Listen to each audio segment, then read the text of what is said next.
Item number 4 of the unfinished business. Honorable Ranyola.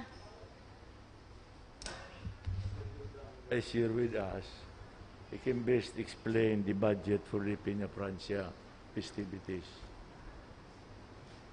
Madam Chair. Okay, please flash sa screen si mga activities. O yan na po. Pinakahalangkaw talaga ang Miss Bicolandia. Last year, gurano ang budget kang Miss Bicolandia? Mr. Allen Riandanga is recognized. Through suspended. Okay, Honorable Del Castillo. As manifested last regular session of the Honorable Rosales, we should first tackle the amendment to the EIP before we can tackle the proposed appropriation. Where's Mr. Willie? Yes. And submitted, I found in my table when I came back, Madam Chair, the requested amendment to the letter coming from the City Planning and Development Office with regards to the proposal to amend our annual investment program. And as previously mentioned by this representation, my suggestion was already incorporated so that the total amendment to the request for an addition to the annual investment program will total 96,418,241. So that's the content of the letter coming from Mr. Prillis in connection with the request to amend our annual investment program. Already tackled the other matters which is in connection with this request. Ay, si Mr. Prillas, dahil na nagbalik. So, if si requesta isa roon na lang, di ba? Ang requesta sa roon na lang. If there are no more queries, Madam Chair, okay. Since it was already consolidated into one request, kaya pati si Councilor Lito na naribong mangganti request. So the total request is 41 pesos. 241. As an amendment or addition to our existing annual investment program. So, any second? Second. Okay, approve. So with that, we already amended our EIP. And we can now tackle the proposed appropriation. The activities. So, the activities for the Peña Francia 8 million. Fiesta, the 8 million. Kainin na si anuhan kang 8 million. Madam Chair, okay. Before we give the floor to Mr. Riondanga, is my request from the City Accountant's Office already submitted to us? Pero mayo pa. So, there is no fund, source of fund to... Accounts and availability of funds. Wherein this appropriation can be taken. Because the original submission of the Office of the City Accountant, the unappropriated surplus, Madam Chair, is only 21,891,000. It is not yet amended up to now. That's why I requested the Office of the City Accountant for them to submit an amendment to that unappropriated surplus so that we can already appropriate whatever is the increase to this proposed appropriation. Is there a letter from the City Accountant? Big request ba ninda? I explained that during last regular session. We already wrote the City Accountant, but there is no reply yet. Oh, what's the pleasure of the body? Honorable Rosales. What we have as the supporting document to the request for appropriation or supplemental budget is the resolution from the Local Finance Committee declaring an undeclared surplus of 18,182,000. Can we have it flashed? It's attached in the letter. It's signed by the Yung kaya nga ni kulang, di ba? City Treasurer, Budget Officer, Planning Development Officer, and NCPC. No signature from the City Accountant. I think the City Accountant is also a member of the Local Finance Committee. So, are you going to wait for the to again request the city accountant? Iguan na kitang nainot na surat. So, may we request the presence of the Sisay pwedeng mag-upload. Oo, paki-upload man. Honorable Del Castillo.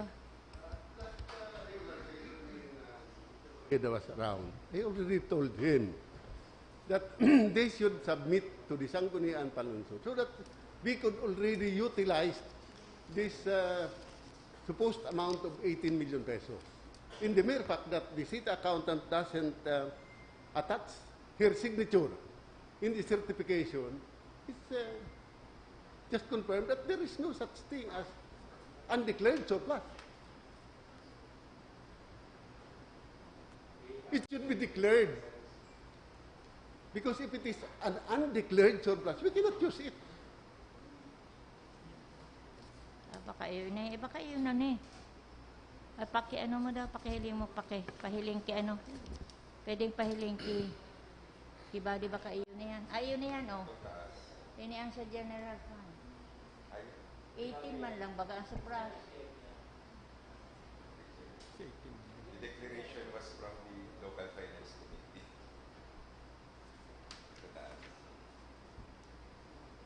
18, iyo, 18. Declaring an undeclared.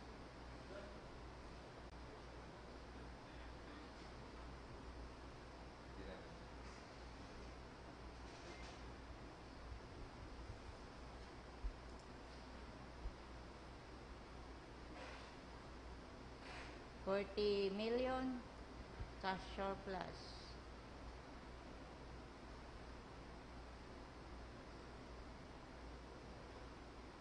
Ang undeclared surplus is 18 million.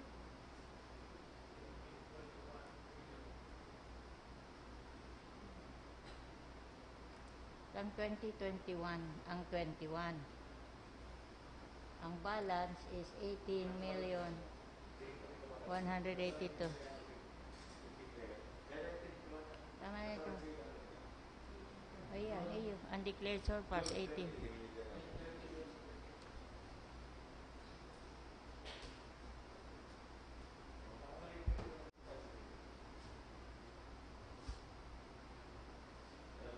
Okay, Honorable Del Rosario. Tin paki ano naman sa pinaka-title. In the last price, Madam Chair, and continue, which amount is available for appropriation.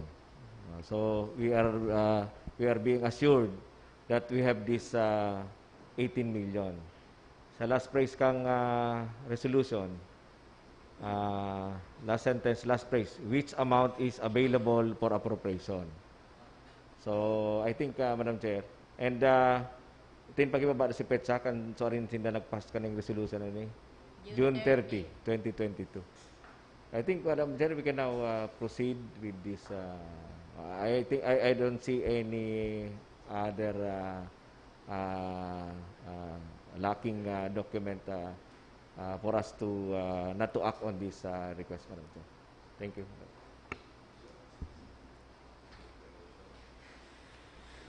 So, Honorable Del Castillo. As there is already a certification. Okay, Honorable Del Castillo. And for technical reasons, I will object.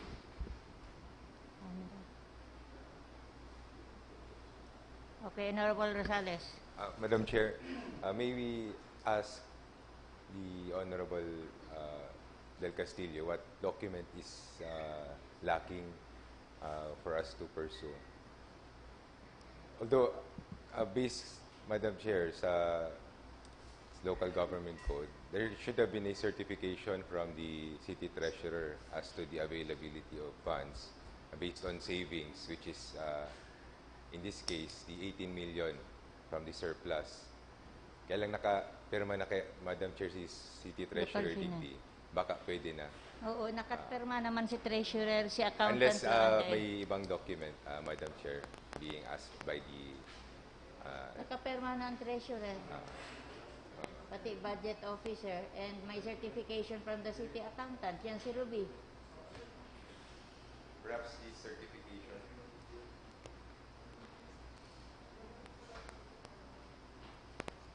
So, Honorable Del Rosario, formal motion. Reservation on the part of Councilor Del Castillo, then it will not be a joint and collective motion. So motion. I think the other members, kung may manifestation of ko yan, nagko-contradict sa motion ko, magiging majority ng gano'n. Any second to the motion of the Honorable Del Rosario that we approve this? Okay. So you're abstaining? You're objecting? So there's an objection. We go to votation. Who are in favor of the motion of Honorable Del Rosario to approve this? Please raise your right hand. 1, 2, Okay, motion carried. 1, 2, 3, 4, 5, 6, 7. Next item. Would you like Mr. Valerio Andanga to present the activities?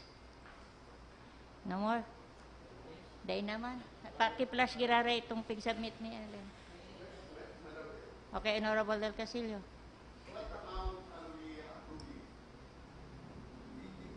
How much is the appropriation are we approving? Ano? Is it the 18 million or 8 million only? 18. Honorable Del Rosario. Kung ini ang i-discuss na Madam Chair, that amounts to 8 million only. So, yan ang ipapa-breakdown ta kay Mr. Riondanga. So, what we approve, the amount we approve, 8 million. Yes, yes. 18 pa kung 18. At least it is clear. The entirety, Madam Kaya Chair. nga, that's what, For purposes of Peña Francia Fiesta, we are going to deliberate yung 8 million. Subject naman sa mga but we ipapalo. approve itong 18 million. Yes, yes. Madam. Oh, sige, okay. Is that clear now, Honorable Del Castillo? We are approving the 18 million. No, my objection stands, Madam Okay, Chair. thank you, Honorable Del For Castillo. technical reasons. Okay, thank you, Honorable Del Castillo. So, Mr. Alarion Danga will now present the budget for the 8 million. Madam Chair, good afternoon to Your Honors, good afternoon. For this year's Peña Francia Fiesta, Madam Chair, we have prepared almost the same amount as being spent for the following events. Basing that on there, it's 5.7 million. For the Bicol Regional Military Parade, 616,750 pesos. For the Civic and Float Parade, 331,250 pesos. Mayo lang kita ngunyan, Madam Chair, na taon ning Voyadores Festival. The reason for that is that ang ralaugan po kang klase kasatuyang public school system will be on August 22. And we will not anymore have time for the participants to practice and prepare for said event. So, in lieu of that, we are proposing that the funding of 1,150,000 supposedly intended for the Voyadores Festival be allocated instead for the local artist support concert. We are proposing, Madam Chair, that kung matatandaan ta po during the pandemic, we have several artists, local artists, who ask for the assistance of the city government. Now, to assist them and for us to be able to showcase the talents of our local artists, especially for the nightly performances in the plaza, we have allocated 350,000 pesos for that, Madam Chair. while the 100,000 will be used for our event equipment and supplies expenses. 2 taon po kitang mayong mga darakulang okasyon, so si mga equipment na po, maski po makikita ng mga okasyon na darakula, nakaagin 2 taon, sunod-sunod man po si mga city activities taman giraray, kaya po may mga nagparalya na po kitang magamit na essential for our live streaming activities for the fiesta. We allocated 100,000 for that. And for the JOC operation po, itong sa security expenses po, we are allocating 817,400 pesos for a total of 8 million, Madam Chair. Okay, Honorable Del Rosario. Igahanap ko, Sir Allen, itong committee mi sa Drum and Lyre. How we wish na kabali man kami sa nakalimang balik ko na pigparabasa ko, mahay ko na hiling eh. Si Drum and Lyre, balik-balik, hali sa taas, baba, taas. Drum and Lyre, Boy Scout, Girl Scout. Takong... Talo nilang pati ang maparalan niya. Nagastos sana page 2, may page 2 ka yan. Seriously, Mr. Randanga, nasaan yung budget for yung Drum and Lyre, Boy Scout, Girl Scout? Your committee, sir, is very fortunate that the Education, Sports, and Scholarships Office have an earmarked fund for the scouting activity. The scouting parade being forming part of the Department of Education Trust. So, iba po ning alokasyon na ang Boy Scout, Girl Scout, and DXMC parade po under the ESO. So, dami na po, Madam Chair, hinagada ning budget for this purpose. Thank you, Honorable Del Rosario. Pero itong gym ba, Coliseum, pwedeng gamiton kang mga gustong magpa-event? Kaya ito nga niya sabi ko, itong mga dance instructor. Actually, Madam Chair, we can make use po now of the Coliseum. It's now free of the vaccination activities. But unfortunately, Madam Chair, dahil lang siya pwede magamit mo niyan for basketball events.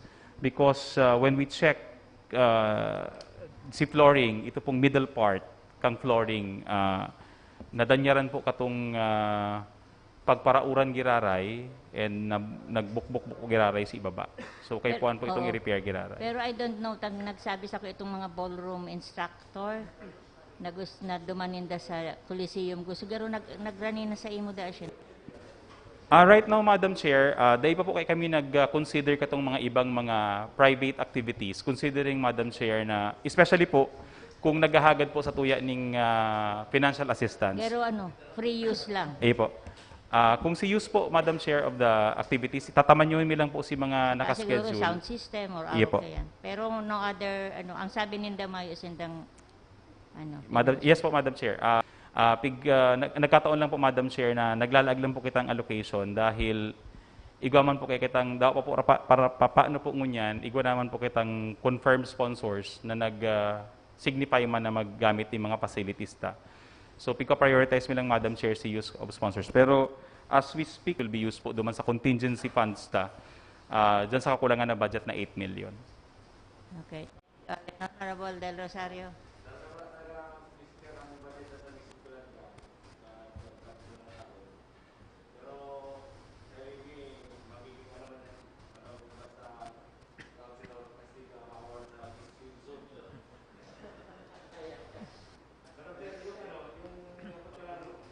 Randanga, duman sa briefing kang PNP na during the committee hearing presided by Councilor Benape, ang projected nindang garo augmentation kang policing di sa Naga is mga 1,005 or 2,000.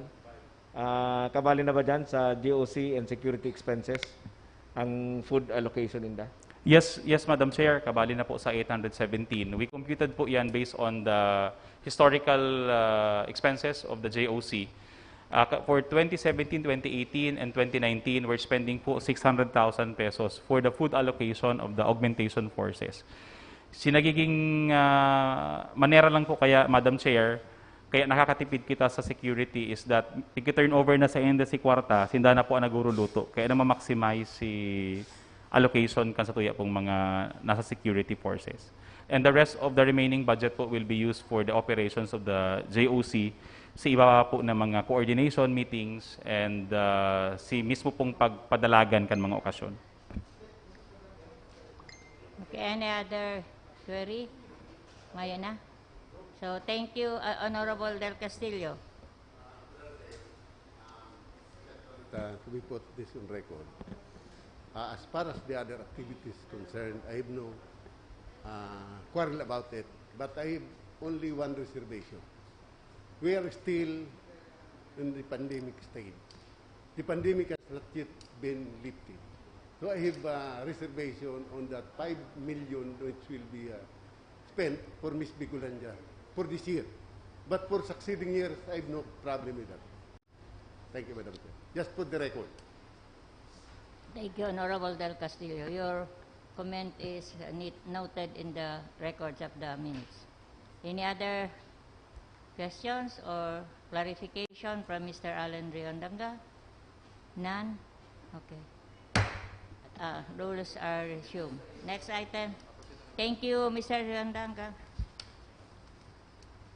New business. Item number 1, letter dated July 2, 2022 of Mr. Precioso Cornejo. Committee on Transport. Item number 2, first endorsement dated July 18, 2022 of the acting head of Committee the on Trimobile Task Force. Transport. Similar endorsement from the Trimobile Task Force. Committee on Transport. Proposed resolution authored by Honorable Salvador M. Del Castillo requesting the National Historical Commission of the Philippines to correct the inscription on Committee the on monument. Culture and the Arts. Letter dated July 20, 2022 of Mr. Robert Arandia, Operator A and J Amusement Games Center. and Amusement. Resolution number 004, series of 2022 of the Liga ng mga Barangay of the City of Naga, recommending to the City Barangay Mayor. Affairs. Letter dated July 18, 2022 of Rosita Patagan of Block 29. Lot Committee on 51. Housing. Proposed ordinance authored by Honorable Mary Kyle Francine B. Tripulca establishing a system for the annual Naga Inter-Barangay Sports Fest. Youth and Sports Development. Proposed ordinance authored by Honorable Joselito S.A. Del Rosario and City Youth Councilor Francine Magella R. Papa establishing a senior citizen wellness and Committee on recreation. Senior Citizen. Honorable Del Rosario. This was a unfinished business during the 13th Sangguniang Panlungsod, so I am repiling this, Madam Chair, for consideration of the 14th Sangguniang Panlungsod. Senior Citizen of Committee. Next item. Resolution number 2, series of 2022 from Mr. Howell Sinogba, BO, Board of Director Chairman of Metro Committee Naga. on Transport. Letter dated July 19, 2022 from set off mobile signals during annual translation procession, Bicol Regional Military Parade, band, majorette exhibition, and fluvial procession. Ano sa hintayin niya na? Committee on Laws and Order. Committee on Public Safety. Public Safety. Proposed ordinance authored by Honorable Revision and upgrading of some barangay boundaries in the City of Naga, creating a technical working group to conduct Barangay a Affairs. Ay, Honorable Del Rosario.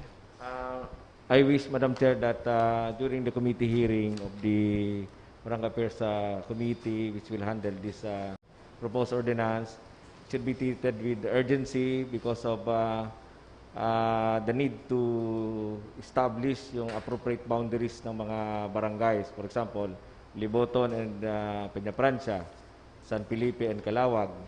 Yung Naga City Public Market, 4 na barangay ang Santa Cruz, nagdideribati dyan Igualdad, kung Sabang. kisay iyan.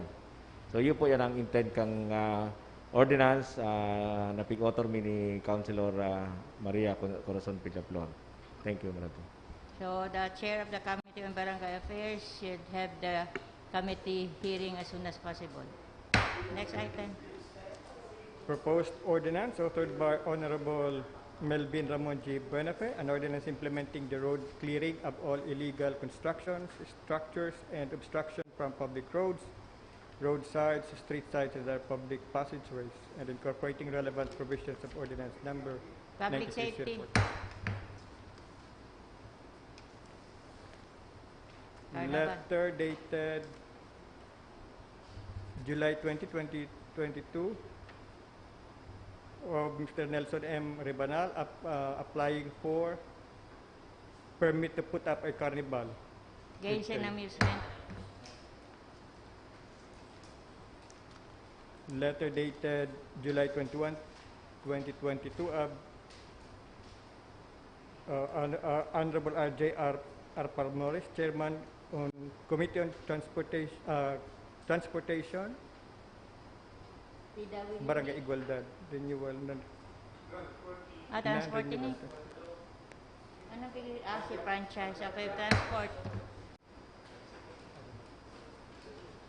Other matters. Si ID pala nila. Other matters.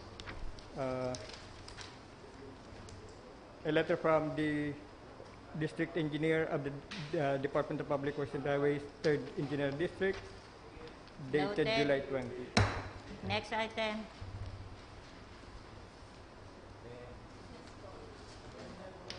Next item, nominal voting. Nominal voting. Honorable Del Castillo. Madam Chair, I move to transfer all approved resolutions and ordinances to nominal voting. Any second? Approve. And move Next to approve the item. same. Any second to the adjournment? The Move session to adjourn. is adjourned. Alauna, karong